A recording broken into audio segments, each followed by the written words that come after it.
back, everyone. Today I'm on location at Englewood Metro Park. It's a place that I've been to here and there in recent years. This is going to be my first real proper visit where I'll be hiking all the different kind of trails around and just seeing really what's available at this time of year in November. So it's a place I seldomly have gone to. So I'm mainly going to be just pre-scouting essentially, actually using my mobile phone. Because I find with the phone is that it's very handy. You don't have to pull out the camera. I mean, you just essentially use the phone camera to just take a quick little snapshot of anything you find around here or any area that you're in, really. And then you just kind of just experiment with composition, just see really what kind of works, what doesn't. Or if you want to just, if you're like me and you kind of have the photographic memory, just take a quick snapshot and kind of just keep it in mind. And then later on, maybe in better light, preferably, you take out the proper camera and then you try it out with that same kind of image in mind. So like I said, it's a place I seldomly have gone to. I got here just after first light when the Metro Park opened, so unfortunately a sunrise composition was out of the question, which is okay, but on my drive here is some beautiful, beautiful golden light that I really wish I could have photographed in, just with all these very bare trees that are now around. It just make a really nice landscape composition, I think. But you know, that's okay. I'm actually right here deep in the woodland on the Green Loop Trail going towards Martindale Falls, and I'm going to be checking out that and see if it's flowing at all. Hopefully it is, at least. And then we'll be hiking all the different other color-coded trails, but the Green Trail is actually the longest one, about 3.2 miles. So I always typically start with the longest trails whenever I hike Metro Parks, and then just kind of work my way down to the smaller ones. That way you just kind of get the biggest ones out of the way, typically when you have the most energy towards the beginning of the hike, really. So I'm trying to move sort of hastily while at the same time just kind of scouting around, like I said. But I mean, I've seen that it's going to be a fairly blue sky day with minimal cloud cover, and the sun's actually peering right over the horizon and the tree line over here at the woodland, just over this hill that I'm looking at. So I have limited time really with this kind of more overcast diffused lighting, but I'll try and make the most of it even when it's overhead, and then we'll just see where it goes from there, really. So a couple other things to note in my pre-scouting when I arrived at the location is that I noticed actually the lake was completely dried up. So that must mean Englewood Dam just cut back on all the water and it's completely dried up. So I'm thinking potentially I should be able to walk in the middle of the lake, and I think that make some amazing wide angle kind of landscapes. So that's something to keep in mind later on, because it's kind of unfortunate because I'd be typically shooting obviously wading birds and waterfowl and all that kind of bird species that would be at the lake. But since it's all dried up, I'm not sure if there's going to be anything really. Maybe if there's, because it's more drier, it's mud flats essentially, and just kind of wet dirt and soil.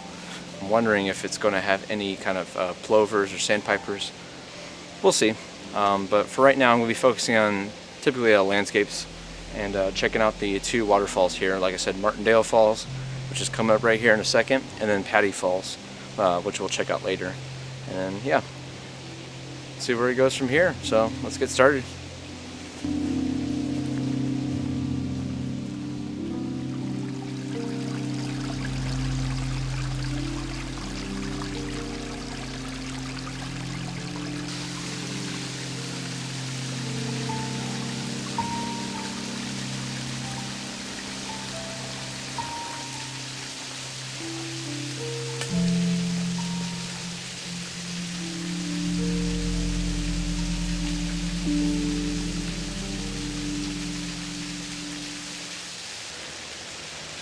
Alright, so you can probably hear it behind me, but that's actually Martindale Falls, and it's actually flowing quite nicely. I'm really surprised, just with it being November.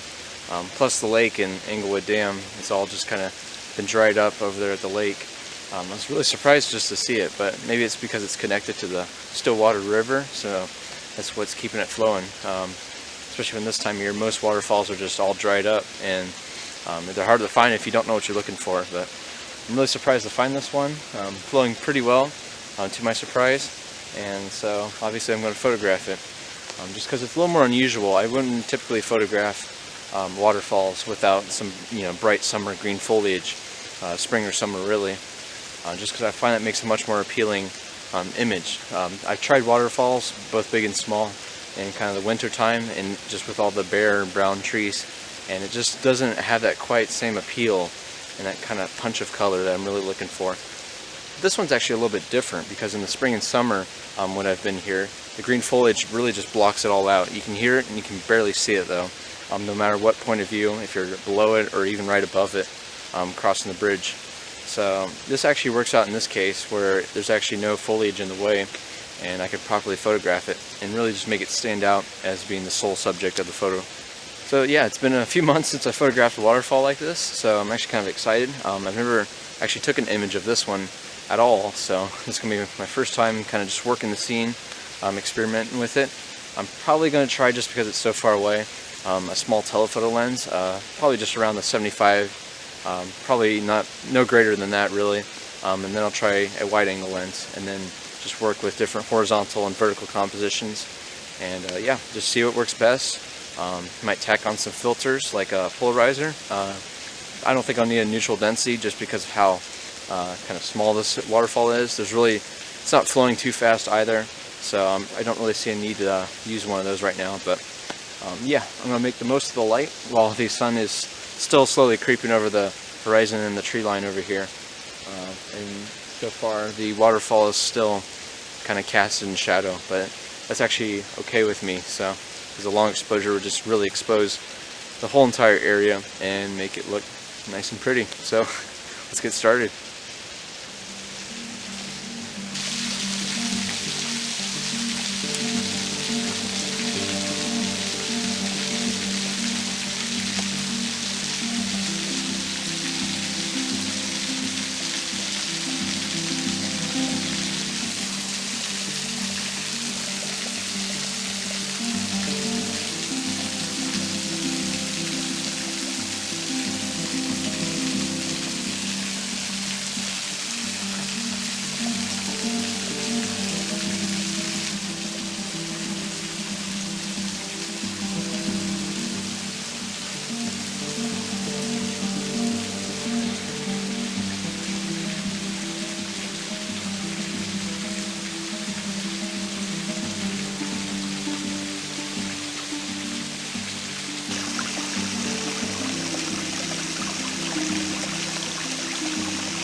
Shoot. Patty Falls is flowing as well. Well, better get to it.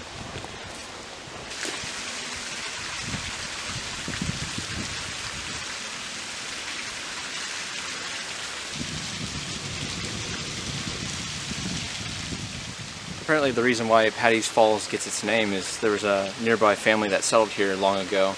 I guess they had the last name of Patty.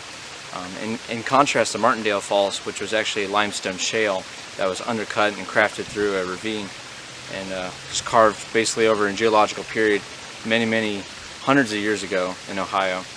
Patty Falls here is also much more accessible than Martindale was, where I really had to zoom in and get kind of extract details and just use a zoom lens to really just get in close and make a proper long exposure that way, and to really show off the falls as the primary subject of the photo. But with Patty's Falls here, you can pretty much get right up close to it, and it's almost quite the opposite, where it's almost too close. So I'm going to be kind of a little bit struggling just to really get it, kind of work the scene here further with a wide angle lens and see how that works. But I just also want to point out right behind me is this gorgeous, just kind of undercut ridge that just carves right around Patty's Falls here, and I'm thinking trying to incorporate maybe that in a even a wider kind of landscape scene here. While still, of course, including the waterfall and a long exposure. But yeah, we'll see what happens. Other than that, I just want to also point out another tip is to always do what I like to call border patrol when you're shooting waterfalls or any kind of landscapes really, is that whenever I have the camera in a live view mode, which is pretty much all the time when I have it mounted on a tripod, I like to turn my displays for all my different items like the exposure meter, the histogram. I turn all of that off, so you just have the rule of thirds bracket, the grid on your LCD screen, and then you check all your corners, all four corners of the frame, and make sure there's no distracting elements. I find it's a really important thing to really just check on, just anytime you're taking a landscape image. So it's definitely what I'm going to be doing here, and obviously for future ones. So, yep, kind of eager to photograph this falls. It's just right below me here. So let's see what we get here.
Spending a considerable amount of time there at Patty Falls, just working the different scenes, all in this kind of several square foot space really that's just right beside the falls. I couldn't quite find a composition I really could settle upon that really worked, doing like a wide angle scene including the undercut ravine that kind of wraps around the falls, unfortunately.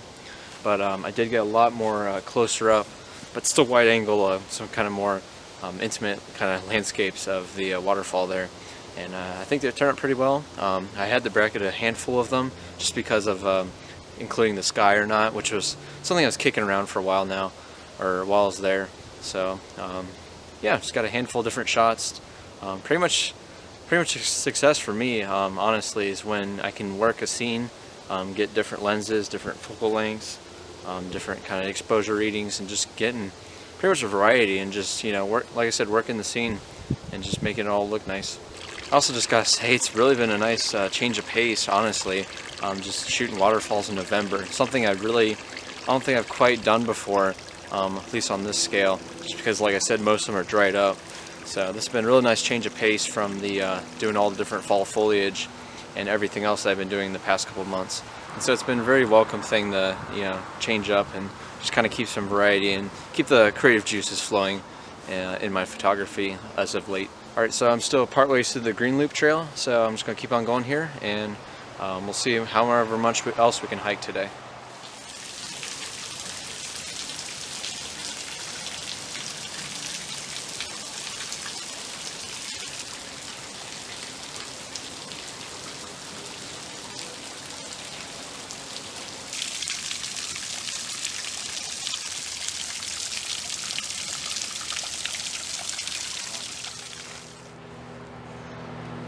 So this is Englewood Lake, cleared away of all water. Obviously, it's dried up. There's all these different little prickly plants that get stuck to my nylon pants and my hiking boots, but I can manage with that, just pulling them apart one by one. But just look at this. It's so minimalist and so just lack of anything. I mean, lack of busyness, simplicity, I guess. But it's just like, I feel like there's something, I could work some sort of landscape scene in this. This is like, I need to get out more, I guess, because I've never seen a lake like this just dried up. And I'm not sure if it was done on purpose or not. Probably was done on purpose, I'm guessing, since it's connected to a dam nearby. But it's just amazing just to, you know, walk through this very sparse landscape. And it's just covered in all these plants. Yeah, this is something else. I don't know. This is really cool. I'm just gonna wander around. I guess I can wander around. I guess I'm allowed to, but yeah, this is very, very cool. Yeah. Alright. I'm gonna walk aimlessly around and see what's around, I guess. I don't know. Maybe the photo or not. It's still pretty cool to see this. So, yeah. I'm just gonna take a look-see.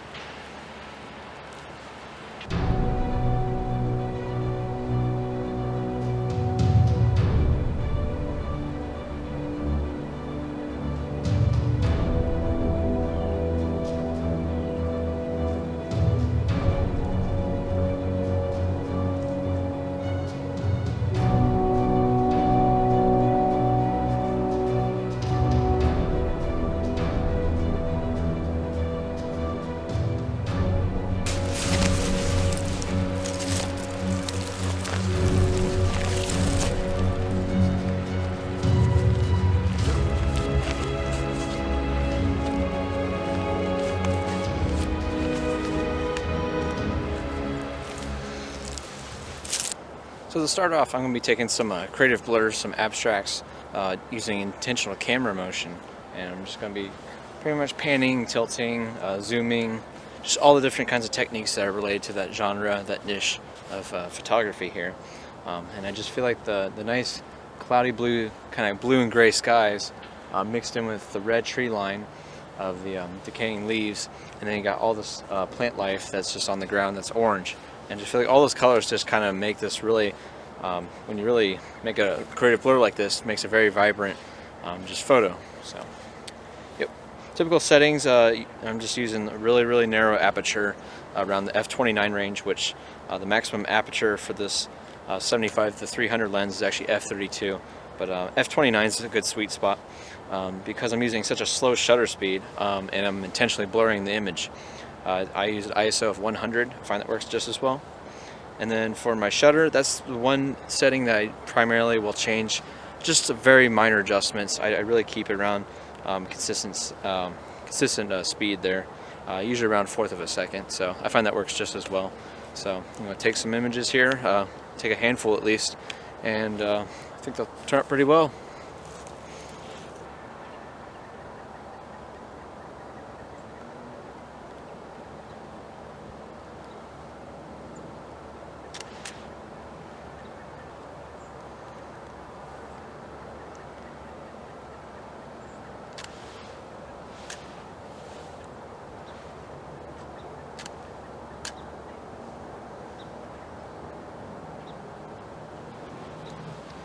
You can even go for some more wacky effects, like just that. That one didn't turn out quite as well as I thought, or at least hope so, but that's okay. It's okay. But it's definitely one technique to try out, is just simply, you can even do like flicks of the wrist like this, or I typically resort to just mainly doing horizontal and vertical, just kind of painting motions, and I find that works just as well.